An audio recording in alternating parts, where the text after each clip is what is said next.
Hi everyone, I hope you're all ready for the autumn and winter. Today I'm going to show you how to make a cottage pie.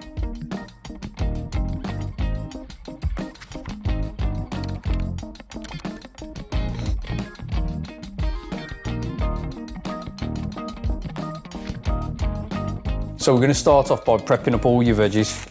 So we want to get everything nice and fine. Finely chop the onion, carrot and celery, and also the rosemary too.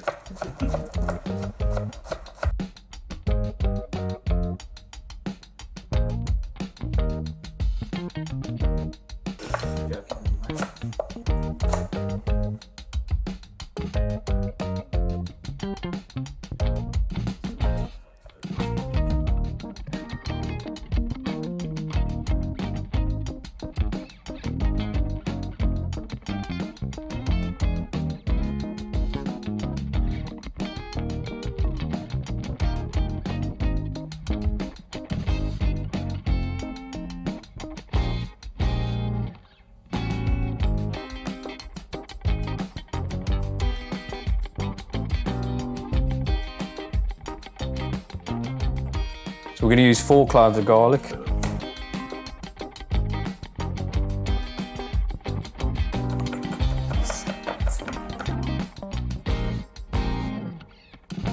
So we've got our pan, it's on a medium-low heat. We don't want the heat too high because we don't want to fry the vegetables. We just want to cook them down and really sweat them out. So a little bit of oil in there.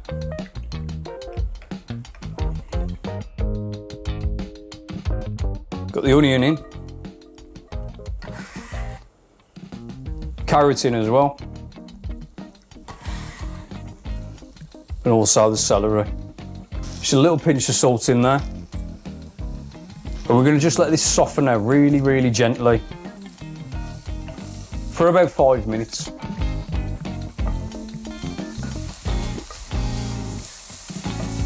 So this has been going for about 5 minutes. And I'd say it's ready for the garlic and the rosemary and the thyme. So in with the garlic, using 4 cloves,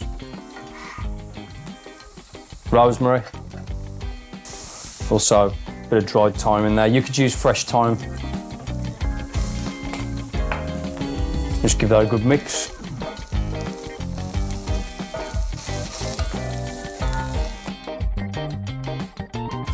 So that's been going for about another 3 to 4 minutes. It smells super fragrant, really nice. So we're going to get our meat in. I've got a kilo of meat here. I'm just going to turn the heat up slightly. I'm going to give it seasoned salt, pepper.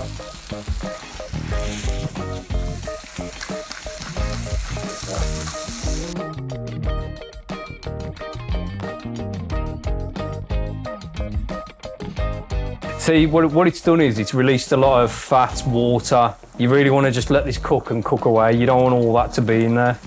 A lot of people drain it. I personally don't drain it because I think you're draining off the flavour. So I'm just going to let that cook and continue to evaporate. And then we'll continue with the next step. I mean, at the moment, as you can hear, it's just almost stewing and boiling. You want it to stop doing that and you want it to almost sizzle and sound like it's frying again. So just continue to cook it until almost the sound of the cooking changes. So a lot of the liquid's now cooked away and you can hear it's frying once again. So we're ready to move on to the next step. So I'm going to add in the tomato puree, create a little well in the pan. Stir that through. It's not going to make it taste tomato, it's just going to kind of add a nice richness, nice savoury taste. And this is kind of where you build up all the new layers and different levels of flavour. So once the tomato puree is kind of cooked off a little bit, you could add in some red wine, you could add in some white wine if you wanted to. I'm going to add in some Worcestershire sauce.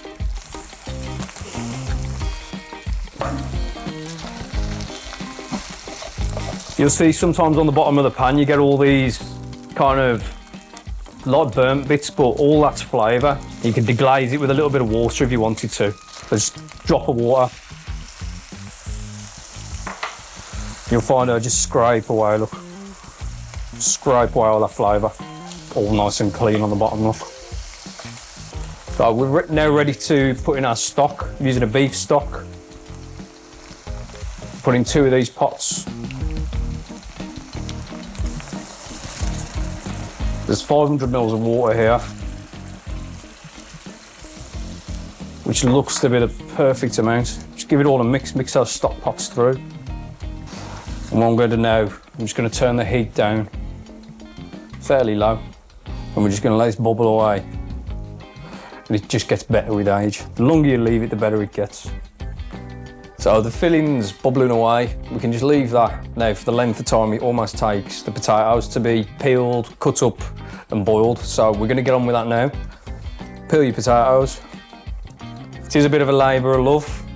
If you haven't got a lot of time on your hands, you could use frozen mash. Stick it straight in the microwave. I am guilty of doing that myself. I'm cutting the potatoes up into like this kind of size pieces. So that's all the potatoes prepped. Just going to fill this up with cold water, a little bit of salt in there, and we're going to get these on to boil. So the potatoes are nice and soft now. The meat's been bubbling away for the length of time the potatoes have been softening, so we're ready to start putting this together. So I've drained off the potatoes, and to be fair, you can do what you want with these. Add a bit of salt and pepper in there. I've got some cheese, just going to add in some cheese. Totally optional though, but we all know cheese makes everything 10 times better. And some butter. Again, as much or as little as you like. Bit of salt in there. Pepper, optional.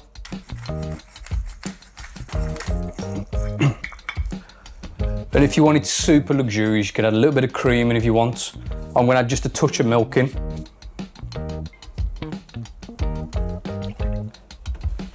And now it's all about just trying to get this as smooth as possible. You can pass it through a ricer, or you could just do it the old-fashioned way. Just mash it up.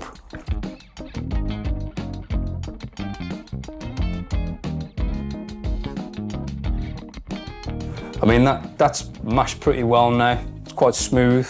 You don't want to need lumps in there. Nothing worse than biting into a piece of mash that's got lumps in it. And it's nice, indulgent, cheesy. So that's your filling done. I've got the peas. Just going to get them in there. These are just frozen peas. Stir them all through. And you want this mixture to be fairly cool. If it's too hot, when you put the mash on top, the mash is just going to sink into it. And also you don't want it to be too liquidy either, because if it is, again, the mash is just going to sink into it. So start to spoon the mash on, nice and gently.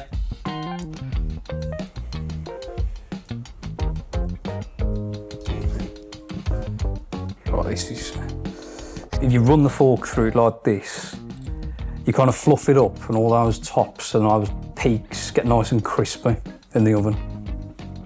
There we go. What I like to do now is just any leftover cheese all over the top. And also a few little pieces of butter as well. Just pick it off, drop it on. And that there is ready to go straight in the oven for about half hour. It's set at 180.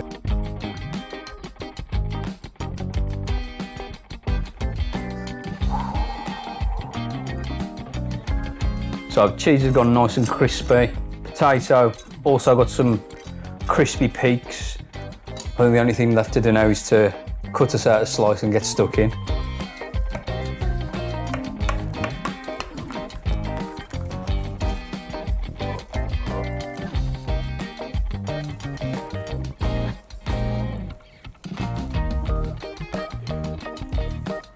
And there you have it. Perfect comfort food for me. A proper homemade cottage pie. And that's it. Cheesy mash. It's proper rich. It's incredible.